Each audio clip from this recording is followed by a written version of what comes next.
Assalamualaikum warahmatullahi wabarakatuh.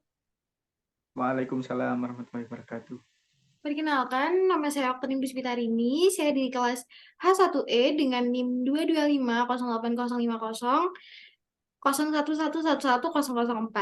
Saya berasal dari Prodi Budidaya Perairan, jurusan Manajemen Sumber Daya Perairan, Fakultas Perikanan dan Ilmu Kelautan, Universitas Brawijaya.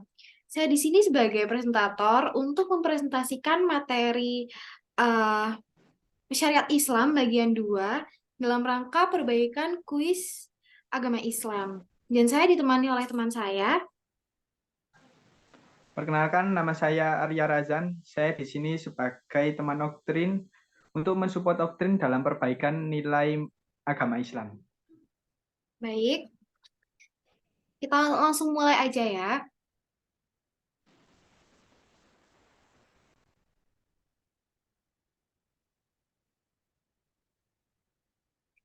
Apakah PPT saya sudah terlihat?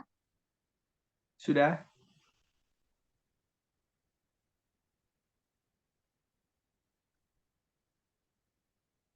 Nah, materi kali ini yaitu Syariah Islam bagian 2. Ada beberapa materi atau beberapa tema yang akan kita bahas, yaitu yang pertama fikih di masa Rasulullah, yang kedua fikih di masa sahabat, yang ketiga fikih di masa tabi'in, yang keempat proses terbentuknya mazhab fikih, yang kelima yaitu sumber dalil yang dipakai. Nah, sebelum kita memulai ke fikih di masa Rasulullah, kita harus ini dulu, menjelaskan dulu. Saya sebagai pemateri akan menjelaskan bahwa apa sih yang berhubungan dengan fikih itu? Nah, yang berhubungan fikih itu adalah mazhab. Mazhab itu memiliki arti bahwa mazhab itu aliran dalam fikih yang memiliki perbedaan pendapat. Nah, fikih itu terbentuk karena mazhab.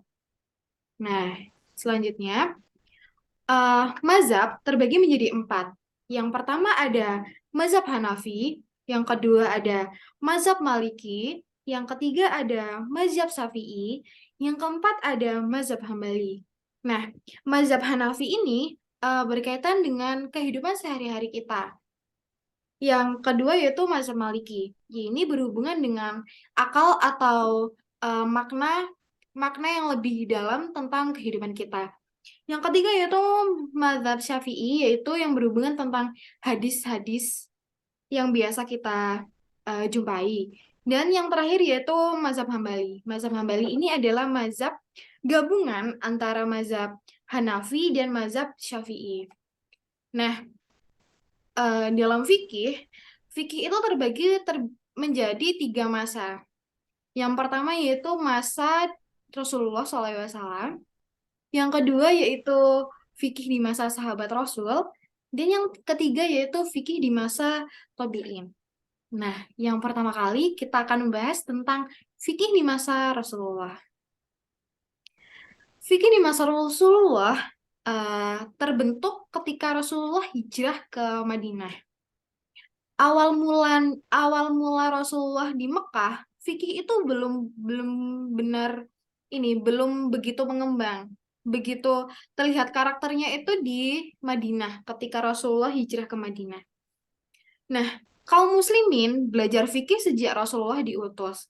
Jadi tuh kaum muslimin itu belajar fikihnya itu belajar fikih yang umum dulu, yang umum-umum aja, yang belum semuanya mengerti fikih. Itu setelah Rasulullah diutus. Namun, semua kaum muslimin, kaum Rasulullah itu benar-benar mempelajari fikih, benar-benar kelihatan karakternya itu ketika Rasulullah hijrah ke Madinah.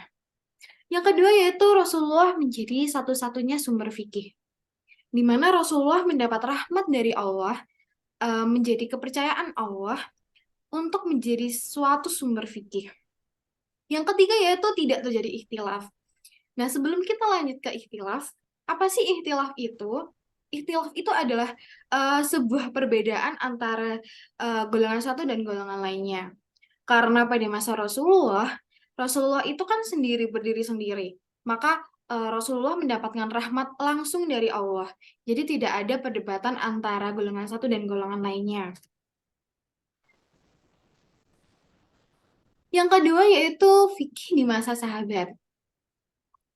Nah, fikih di masa sahabat ini mulai muncul masalah baru, terjadi ikhtilaf, dan di fikih-fikih terbentuk di masa sahabat ini terbentuk ketika Rasulullah itu wafat. Jadi fikihnya itu dilanjutkan sama sahabat-sahabat Rasul.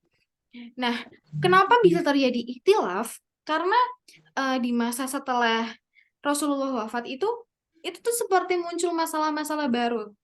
Jadi para sahabat Rasul itu mencocokkan ilmu pengetahuan mereka dengan Al-Quran dan As-Sunnah sehingga menimbulkan fatwa-fatwa baru dan membentuk mazhab sehingga terbentuklah kumpulan-kumpulan dari mazhab itu menjadi fikih. Begitu. Nah, di masa pembentukan fikih di masa sahabat Rasul ini terjadi ijtihad ataupun proses pembentukannya itu kurang lebih hampir sedikit berbeda dengan masa Rasulullah. Perbedaannya tuh ketika kan Rasulullah itu mendapat rahmat langsung dari Allah. Nah, sedangkan sahabat-sahabat Nabi ini membentuk fikihnya itu langsung dari Allah tapi melalui perantara Rasulullah. Jadi seperti ada jejaknya gitu. Nah, itu di masa sahabat Rasulullah. Nah, menurut literatur yang saya baca, di masa sahabat Rasulullah itu eh, ada sahabat Nabi yang memiliki dua faktor penting. Yang pertama yaitu mayoritas lafaz Al-Quran dan hadis itu spekulatif dan menunjukkan makna. Jadi makna-makna dalam Al-Quran dan makna-makna dalam hadis itu lebih diperdalam di masa Rasulullah. Nah, yang kedua yaitu sunnah belum dikodifikasi atau belum dibukukan. Jadi sunnah-sunnah pada zaman sahabat Nabi itu masih dalam bentuk lembaran-lembaran, masih bentuk terpisah-pisah, belum menjadi buku seperti sekarang. Karena kan sekarang sudah banyak banget buku-buku tentang hadis, buku-buku tentang fikih, gitu. Selanjutnya yaitu fikih di masa tabi'in. Nah, apa sih arti tabi'in itu? Tabi'in itu merupakan generasi setelah sahabat. Jadi ketika sahabat-sahabat Rasul telah wafat, maka fikih-fikih tersebut dilanjutkan oleh generasi tabi'in, yaitu generasi setelah sahabat-sahabat Rasul. Nah, dibilangnya itu mungkin ini tuh generasi terakhir ya. Karena pada zaman dahulu itu orang-orang yang dipercaya Allah itu hanya Rasul Rasul Allah, sedangkan pada zaman dahulu tuh yang dipercaya Rasul tuh hanya sahabat-sahabat Nabi dan orang-orang yang terpercaya yang masuk ke dalam tabi'in ini, yaitu generasi setelah sahabat Rasulullah. Nah, di masa tabi'in ini sama, juga menggunakan metode ijtihad yang sama atau hampir berbeda. Nah, di sini ada sedikit perbedaan. Perbedaannya yaitu menggunakan fatwa-fatwa dari sahabat. Di mana kan tadi di masa sahabat Rasulullah itu membentuk fatwa-fatwa baru dari hasil pemikiran mereka, dari hasil pengetahuan mereka, lalu digabungkan dengan Al-Quran dan As-Sunnah, dicocokkan, maka menimbulkan fatwa baru. Nah, kalau di zaman tabi'in ini, membentuk fikih itu dari fatwa-fatwa sahabatnya yang sudah terbentuk, itu dikumpulkan menjadi satu, terus ditelaah berdasarkan pemikiran generasi tabi'in. Nah, pada masa tabi'in ini timbul masalah yang uh, cukup membuat masyarakat muslimin pada zaman itu sangat berpengaruh. Karena di zaman tabi'in ini ada kasus atau fenomena penting. Yang pertama yaitu pemalsuan hadis. Dan yang kedua itu perdebatan antar generasi. Di mana pemalsuan hadis tersebut membuat dampak buruk bagi bagi generasi tabiin ataupun baik bagi kaum muslimin. Tetapi karena kaum muslimin sudah memiliki rahmat, dipercaya oleh Rasulullah dan dipercaya oleh sahabat-sahabat Rasulullah, maka generasi tabiin ini istilahnya membuat fikih baru dengan fatwa-fatwa dari sahabat itu. Nah, sebelum kita lanjut ke materi selanjutnya, ada fun fact-nya sih. Ini bukan fun fact sih, cuma saya baca dari literatur literatur dari oh ya ini saya baca dari literatur irtaki.net. Nah ini tuh literaturnya itu dibikin oleh dosen pengampu agama Islam. Saya berterima kasih kepada Bapak Rahmat Rozikin selaku dosen pengampu mata kuliah agama Islam. Terima kasih Pak, ini ilmunya sangat bermanfaat banget, sangat membantu pengetahuan saya dalam presentasi kali ini. Nah, eh, di masa di masa tabiin ini Al-Quran dan As-Sunnah itu dicocokkan dengan fatwa-fatwa sahabat, menimbulkan eh, menimbulkan mazhab baru, menimbulkan fikih baru, namun memiliki perbedaan antar golongan, yakni antar golongan satu dan golongan dua. Nah, perbedaan-perbedaan ini sudah ada itu sejak zaman sahabat Nabi. Jadi, eh, perbedaan-perbedaan ini itu tidak berpengaruh ke dampak negatif, justru ke dampak positif. Karena dengan adanya perbedaan, kita bisa mengambil kesimpulan dari pendapat satu dan pendapat lainnya sehingga menimbulkan sesuatu yang baru. Nah, sama pada zaman sahabat Nabi, ada perbedaan pendapat antara sahabat Nabi satu dan sahabat Nabi lainnya, lalu dicocokkan dengan pengetahuan mereka dengan Al-Quran dan As-Sunnah, maka mereka mendapatkan fikih yang baru dan mazhab yang baru. Begitu pula dengan masa tabi'in, yaitu ada perbedaan pendapat antara generasi tabi'in yang satu dan generasi tabi'in yang satunya lagi. Nah, itu tuh mereka juga ijtihadnya itu sama, yaitu menggabungkan dua pendapat tersebut, mencocokkan dengan Al-Quran dan As-Sunnah, lalu menjadi fikih yang baru. Selanjutnya yaitu proses terbentuknya mazhab fikih. Mazhab fikih terbentuk pada masa tabi'in dan menggunakan sumber-sumber dalil. Nah, ini sedikit menarik karena di masa tabi'in ini dikumpulkan semua fatwa-fatwa sahabat Nabi dan semua hasil pemikiran generasi tabi'in ini, lalu setelah dicocokkan dengan Al-Quran dan As-Sunnah, mereka kumpulkan dan terbentuklah menjadi mazhab.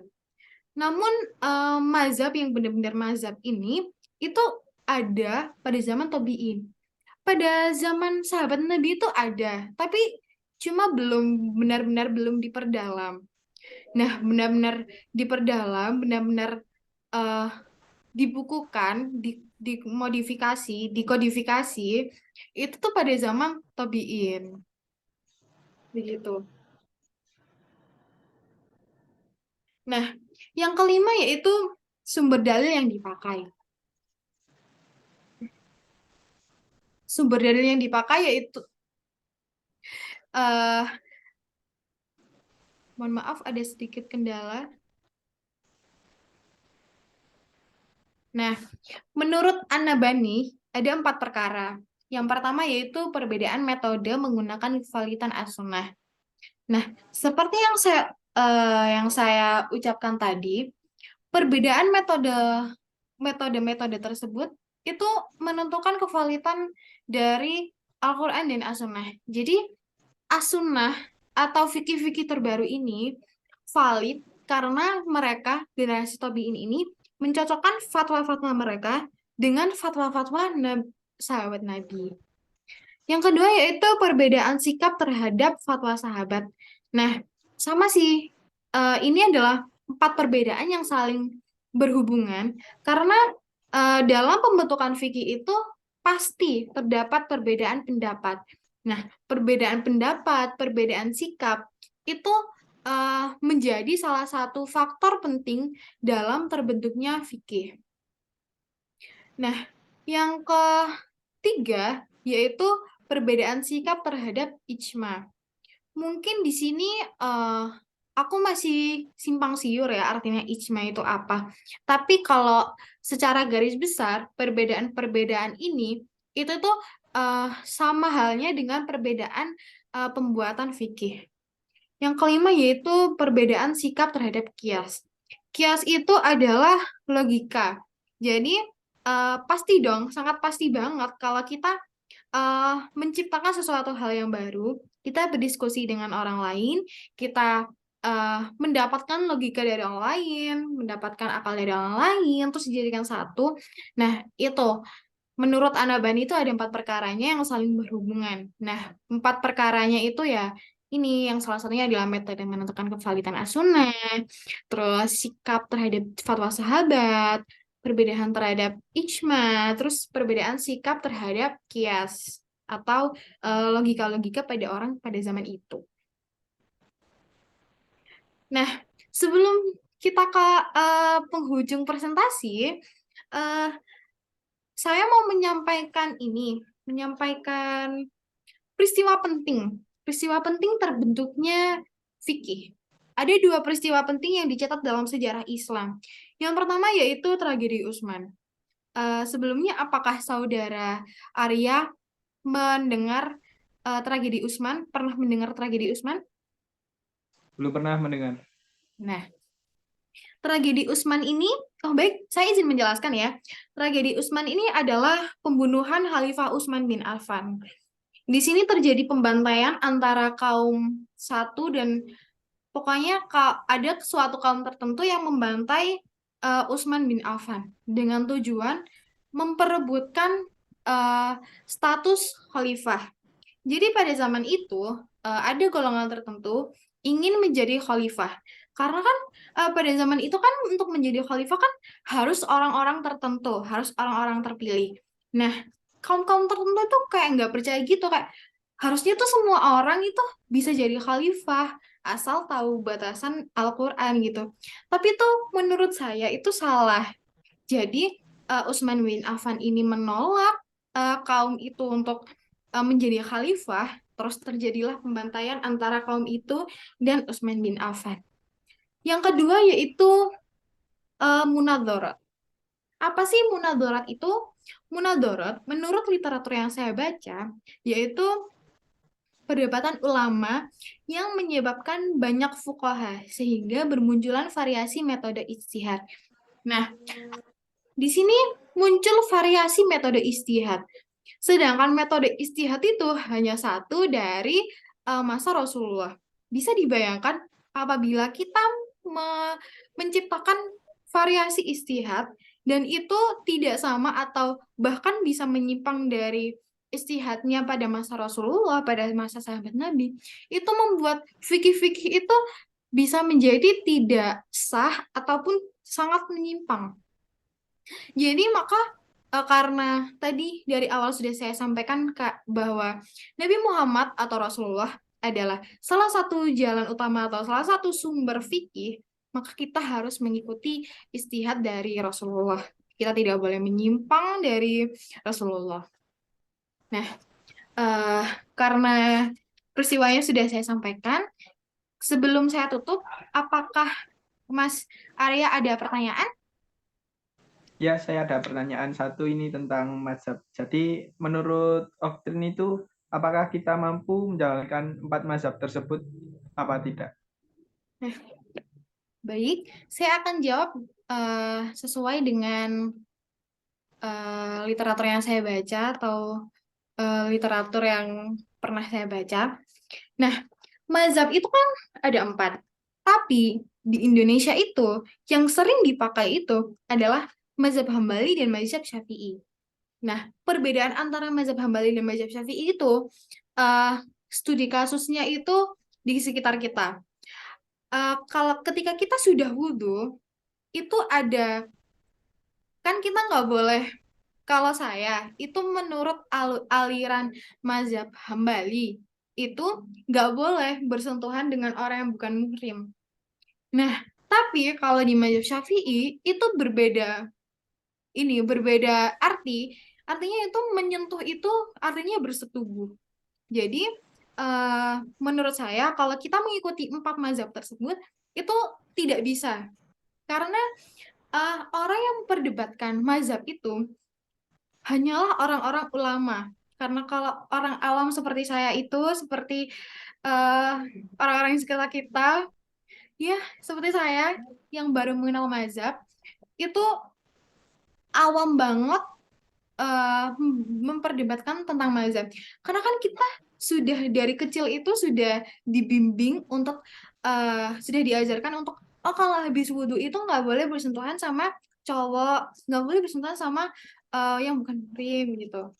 Nah, bisa dibayangkan kan kalau kita mengikuti empat mazhab, sedangkan di Indonesia hanya memakai dua mazhab, yaitu mazhab Syafi'i dan mazhab Hambali.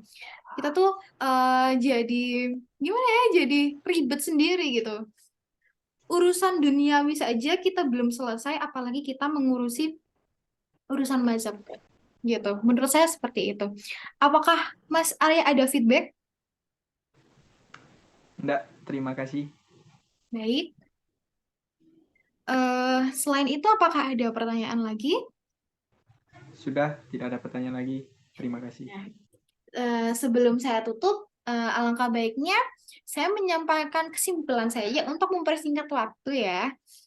Kesimpulan yang saya terangkan atau saya bicarakan tadi, yang pertama yaitu arti mazhab sendiri. Mazhab merupakan aliran dalam fikih yang eh, mengandung perbedaan pendapat antara golongan satu dan golongan lainnya. Nah, mazhab sendiri terbagi menjadi empat, yaitu mazhab Hanafi, yaitu yang bercerita tentang kehidupan sehari-hari. Yang kedua yaitu mazhab Maliki, yaitu bercerita tentang logika atau akal dalam menjalankan kehidupan kita. Yang ketiga yaitu mazhab Syafi'i, yaitu mazhab yang berhubungan dengan hadis-hadis. Yang keempat yaitu mazhab Hambali, yaitu gabungan antara mazhab Maliki dan mazhab Syafi'i. Selanjutnya yaitu ada fikih di masa Rasulullah. Fikih di masa Rasulullah adalah fikih yang pertama kali banget diajarkan di kaum muslimin, pertama kali banget kenal fikih itu di masa Rasulullah setelah diutus. Dan fikih itu pun terkenalnya juga pada saat Rasulullah hijrah ke Madinah. Selanjutnya fikih di masa sahabat adalah muncul munculnya fatwa-fatwa baru, munculnya masalah-masalah baru, sehingga pada masa sahabat itu membuat fatwa-fatwa baru sehingga fikihnya itu terbentuk dan mazhab-mazhabnya terbentuk. Tapi tidak sedetail masa tabi'in. Nah, sekarang masa tabi'in. Masa tabi'in itu adalah generasi setelah sahabat, di mana generasi setelah sahabat ini memperdebatkan fikih atau membentuk fikih itu secara mendalam dengan cara membuat mazhab yang sampai sekarang yang diakui oleh Islam, yaitu ada empat yang tadi saya sebutkan. Nah, dalam generasi Tobiin ini, dalam masa Tobiin ini, terjadi masalah-masalah baru yang lebih berat daripada pada zaman sebelumnya, yaitu yang eh, salah satunya adalah pemalsuan hadis. Namun, dengan adanya pemalsuan hadis tersebut, generasi Tobiin ini tidak menyerah karena mereka juga mendapatkan rahmat dari Allah, mereka mendapat kepercayaan dari sahabat Nabi dan Rasul. Mereka bisa mengalahkan pemalsuan hadis tersebut dengan membentuk fatwa-fatwa baru dengan menggabungkan uh, pengetahuan mereka dengan Al-Quran, dengan As-Sunnah. Uh, Sama saja prosesnya di Rasulullah dan di masa sahabat. Selanjutnya yaitu sumber-sumber dalil. Nah, di sini terbentuk fikih, benar-benar terbentuk fikih. Sumber-sumbernya itu dari Tobiin, dari generasi Tobiin, sehingga membuat atau membentuk fenomena penting yang terjadi dalam sejarah Islam, yaitu yang pertama ada tragedi Utsman, di mana Utsman bin Affan dibantai oleh kaum tertentu karena memperebutkan kekuasaan khalifah. Dan yang kedua yaitu Munadharot, perdebatan ulama yang menyebabkan fuqaha bermunculan variasi metode ijtihad. Nah, satu metode ijtihad itu dari Rasulullah, maka kita tidak boleh menambah-menambah variasi lagi. eh Istilahnya kalau kita udah sholat 5 waktu, dalam satu sholat ada sudah tercantum gerakan yang sah, kita tidak boleh menambah gerakan lain. Itu sama saja kita menambah variasi istihad dari sumbernya. eh Sebelumnya saya mau nanya kepada Mas Arya, tadi apakah saya sudah menjelaskan apa arti fuqaha? Belum, masih belum. Oh ya, maaf ya, ini ketinggalan. Nah, fuqaha sendiri adalah perbedaan perbedaan kelompok ahli hukum.